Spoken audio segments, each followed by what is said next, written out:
Are you ready? యేసయ్య నా కోసం చేశాడు. యేసయ్య నా కోసం చేశాడు. యేసయ్య సిలువలో మరణించాడు. నీ కోసం చేశాడు, నీ కోసం చేశాడు, నా కోసం చేశాడు. నువ్వు సిలువ వేయబడాలి, మీరు సిలువ వేయబడాలి, నేను సిలువ వేయబడాలి. కానీ ఆయన సిలువ వేశారు. ఆయనకి బరబ్బాని అడిగారంట, అదేంటి నీకు సిలువ పడలేదేంటి? యేసయ్య నా కోసం చేశాడు.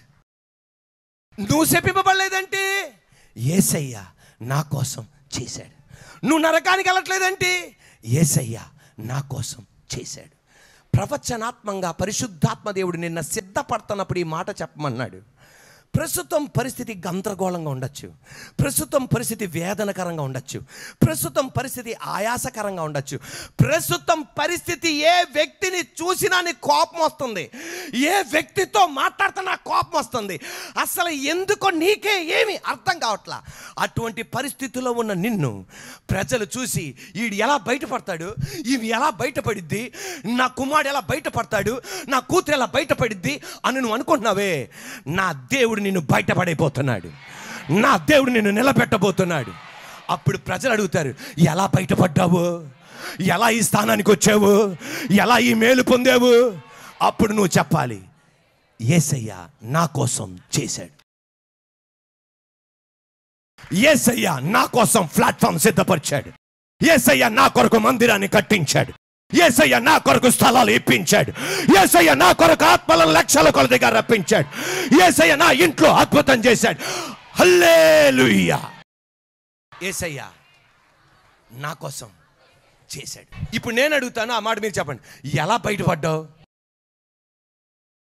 ఎలా ఆస్వాదింపబడ్డావు, ఎలా మీ అబ్బాయి దారిలోకి వచ్చాడు, ఎలా మీ అమ్మాయి దారికి వచ్చింది, ఎలా నీ పరిస్థితులు మారినాయి, ఎలా రిపోర్ట్లు తారుమారాయి నీకు స్వస్థత కలిగింది, ఎలా ఆపరేషన్ పడకుండా స్వస్థత కలిగింది? యేసే నా కోసం చేశాడు. దేవుని బిడ్డలారా, కానా అన్న ఊరికి వెళ్ళాడు.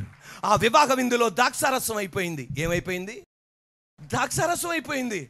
అక్కడ ఉన్న పెళ్లి కొడుకు తరపున వాళ్ళు, పెళ్లి కూతురు తరపున వాళ్ళకి కుటుంబంతో అంటు కట్టబడి, కుటుంబంతో ఐక్యమత్యంగా ఉన్న వాళ్ళకి మాత్రమే తెలిసింది, నెక్స్ట్ బంతికి ద్రాక్షారసం లేదు, నెక్స్ట్ బంతికి ద్రాక్షారసం లేదు, నెక్స్ట్ బంతికి ద్రాక్షారసం లేదు, ద్రాక్షారసం లేదు. అవమాన పడిపోతున్నాం, నింద పడిపోతున్నాం. నెక్స్ట్ బంతి వాళ్ళు కూర్చున్నారు, వచ్చేసి అంటారు, నెక్స్ట్ బంతి వాళ్ళు కూర్చున్నారు. యేసయ్య నీళ్ళను ద్రాక్షారసంగా చేశాడు. ఎవరికి అర్థం కాల, అందరికీ ద్రాక్షారసం అందింది. తాగగానే ఇదివరకన్నా బాగుంది. వెంటనే ఆ బంతిలో ఏం జరిగిందో తెలిసిన కొంతమంది, అదేంటి ద్రాక్షారసం ఎలాగొచ్చింది, ఇప్పటికే ద్రాక్షారసం ఇప్పటికే ఎలాగొచ్చింది? యేసయ్య కాదు, నా కోసం చేశాడనండి. ప్రైజ్ ది లార్డ్, హల్లెలూయా. యేసయ్య మా ఇంటి కోసం చేశాడు. చెప్పండి, యేసయ్య నా కోసం చేశాడు, యేసయ్య మన ఇంటి కోసం చేశాడు, యేసయ్య మన మందిరం కోసం చేశాడు. ఆదికాండం 1:1, ఆది యందు దేవుడు భూమి ఆకాశాలను, భూమి శూన్యంగాను నిరాకారంగాను చీకటిగా మారిపోయింది. దేవదూత అయిన గాబ్రియల్ దేవదూత ఈ విశ్వాన్ని, సృష్టిని చూసి దేవుడు చేసింది ఇలాగ అయిపోయింది ఏంటి? మీకాయల్ దేవదూత చూసి దేవుడు చేసింది ఇలాగైపోయింది ఏంటి? శరాబులు, కెరూబులు దేవదూతలు చూసి దేవుడు చేసింది ఇలాగైపోయిందేంటి? కానీ దేవుడు వాక్కు పలికాడు. 1వ రోజు, 2, 3వ రోజు, 4, 5, 6వ రోజు, 7వ రోజు మనోహరమైన సృష్టి బయటికి రాగానే అదే గాబ్రియల్ దూత, అదే మీకాయల్ దూత భూమి దగ్గరికి వచ్చి అడిగిందంట, ఇది ఏం జరిగింది, మీకు ఏం జరిగింది? పొరపాటున బయటపడాలనుకున్నామే. వెంటనే నోరు లేకుండా ఆ భూమి చెప్పిందంట, యేసయ్య మా కోసం చేశాడు. తండ్రైన దేవుడు, కుమారుడైన దేవుడు, పరిశుద్ధాత్మ దేవుడు మా కోసం చేశాడు. ఖచ్చితంగా నా దేవుడు నీ కొరకు చేయనుగా. ఈ మాట జాగ్రత్తగా ఆలకించి ఆమెను చెప్పాలి. దేవుడు చేసిన దాన్ని కూడా సాతానుగాడు అప్పుడప్పుడు ఏం చేయగలడు? పాడు చేయగలడు. కానీ అలా వదిలేయడు, బాగు చేస్తాడు. దేవుడు చేసిన దాన్ని సాతానుగాడు పాడు చేస్తే, నా దేవుడు బాగు చేయడానికి వెళ్తే ఆరంభములో ఎలాగుందో దానికి మించి ఉంటుంది.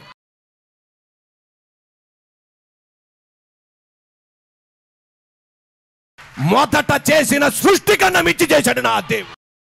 ఈ రోజున దేవుని సృష్టి నీ కుమారుడు, దేవుని సృష్టి నీ కుమార్తె. ఇక్కడ ఉన్న మనందరం దేవుని సృష్టి. మనల్ని నాడు పాడు చేశాడా, నా దేవుడు బాగు చేయబోతున్నాడు. ఇది వరకు మించి నీ కుమారుడు దీవెనకరంగా ఉండబోతున్నాడు, నీ కుమార్తె దీవెనకరంగా ఉండబోతుంది, నీ వ్యాపారం దీవెనకరంగా ఉండబోతుంది. సమరయ స్త్రీని సృజించాడు, కానీ సాతానుగాడు పాడు చేశాడు. నా యేసయ్య బాగు చేశాడు. ఎలా బాగు చేశాడు తెలుసా? ఫస్ట్ కన్నా మించిన సృష్టిగా చేశాడు ఆయన. రాహాబు దేవుని సృష్టి, సాతాను పాడు చేశాడు, ఒక వేసగా చేశాడు. కానీ నా దేవుడు బాగు చేశాడు. బాగు చేస్తే ఎలా ఉందో తెలుసా? ఫస్ట్ కన్నా అద్భుతంగా ఉంది. పాపాత్మురాలు దేవుని సృష్టి, కానీ దేవుడు బాగు చేశాడు. ఫస్ట్ కన్నా మించి నా దేవుడు చేశాడు. ధైర్యం తెచ్చుకో.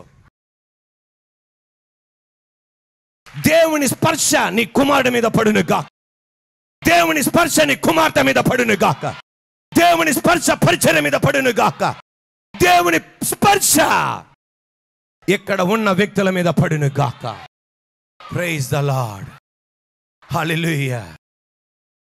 దేవుని బిడ్డలారా, ఈ రోజున భూమిని అడిగితే ఏమంటా తెలుసా? దేవుడు నా కోసం చేశాడు. సమరయ స్త్రీని అడిగితే దేవుడు యేసే నా కోసం చేశాడు. రాహాబుని అడిగితే దేవుడు నా కోసం చేశాడు. పాపాత్మనాలను అడిగితే యేసే నా కోసం చేశాడు. మన మందిరానికి ఒక సహోదరి వస్తుంది. 11 సంవత్సరాల నుండి డాక్యుమెంట్స్ ఇంకొకరి చేతిలో ఉన్నాయి.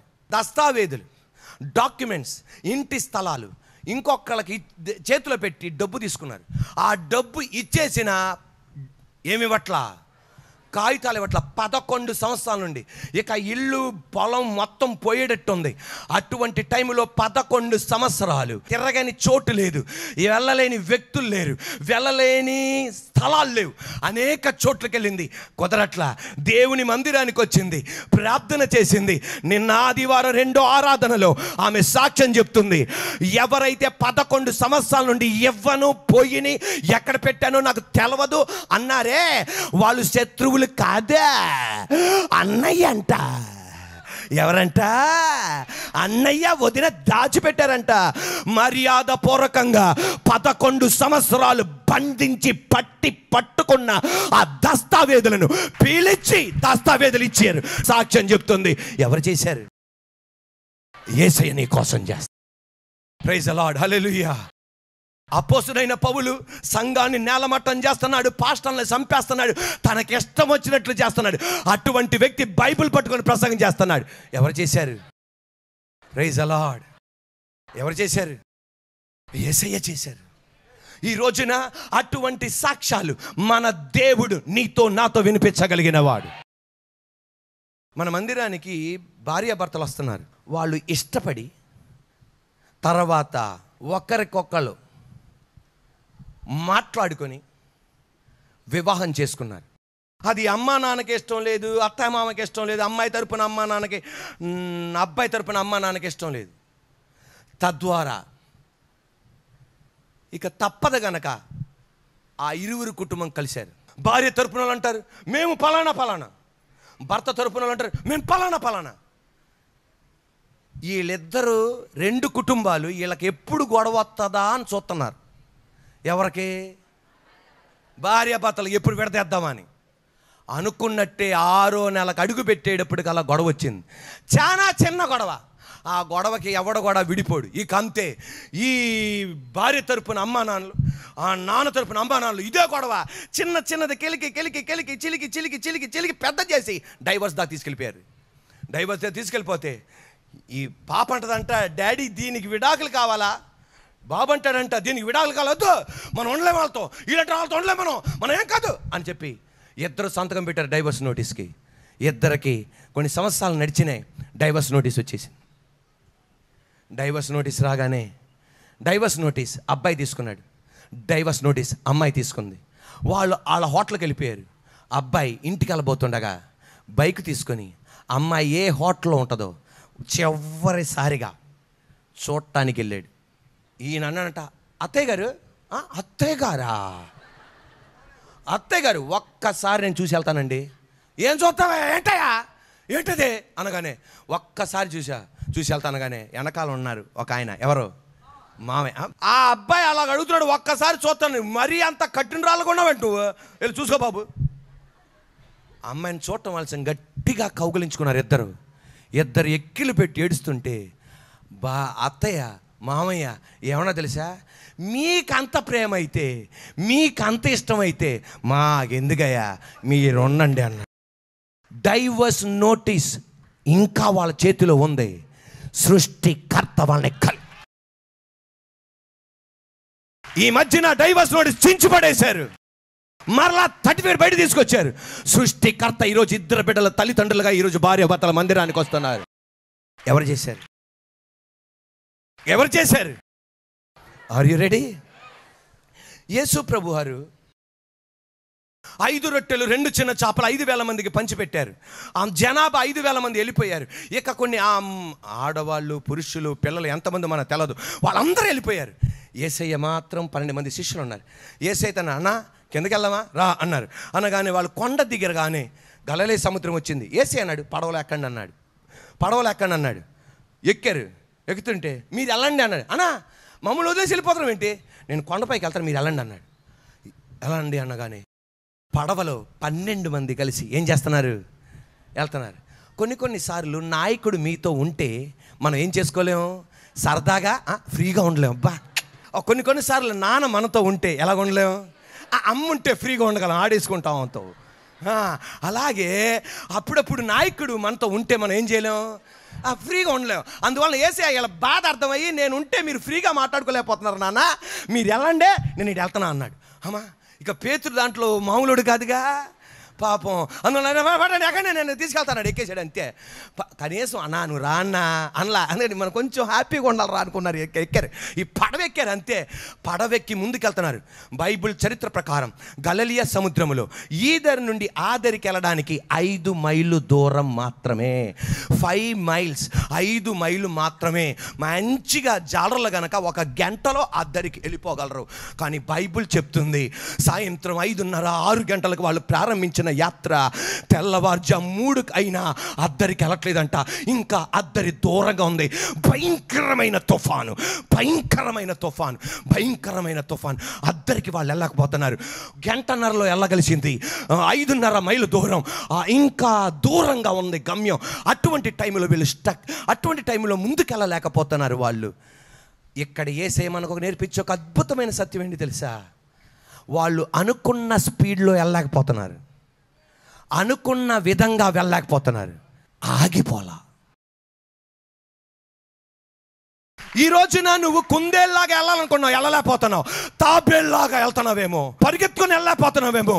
కానీ నువ్వేం చేయొద్దు, ఆగిపోవద్దు. తుఫాను, బీభత్సం ఇంకా దూరంగా ఉంది. అనుకున్న స్పీడ్లో వెళ్ళకపోతున్నారు. గంటలో వెళ్ళాలి.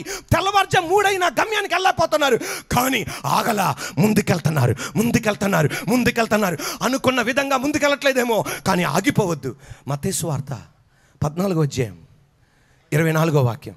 అప్పటికి ఆ దోణి అద్దరికి దూరముగా ఉండగా గాలి ఎదురైనందున అలల వలన కొట్టబడుచుండెను. హల్లెలూయా. కానీ ఏమైపోలేదు, వాళ్ళు ఆగిపోలా. అక్కడ పక్కన వాళ్ళు అడుగుతున్నారు, పేతురుని అడుగుతున్నారు. ఏమని అడుగుతున్నారు తెలుసా, అన్నా యేసయ్య ఏం చేస్తున్నాడు? పక్కన ఇంకో తోమ వచ్చాడు. అన్నా యేసయ్య ఏం చేస్తున్నాడు? మన మాత్రం వెళ్ళిపోమన్నాడు, ఆయన ఏం చేస్తున్నాడు ఇప్పుడు? యేసయ్య ఏం చేస్తున్నాడు? 3వ శిష్యుడు వచ్చి యేసయ్య ఏం చేస్తున్నాడు? ఈ తుఫాను మధ్యలో యేసయ్య ఏం చేస్తున్నాడో చూడండి. మత్తయి సువార్త 14:23వ వాక్యం. ఆయన ఆ జన సమూహములను పంపివేసి గట్టిగా ప్రార్థన చేయుటకు ఏకాంతముగా కొండ ఎక్కిపోయి సాయంకాలమైనప్పుడు ఒంటరిగా ఉండెను. తుఫాను మధ్యలో ఏం చేస్తున్నాడు? ఈరోజు వాక్యం వింటున్న నీతో పరిశుద్ధాత్మ దేవుడు చెప్పేది నువ్వు కూడా అనేది ఇదే.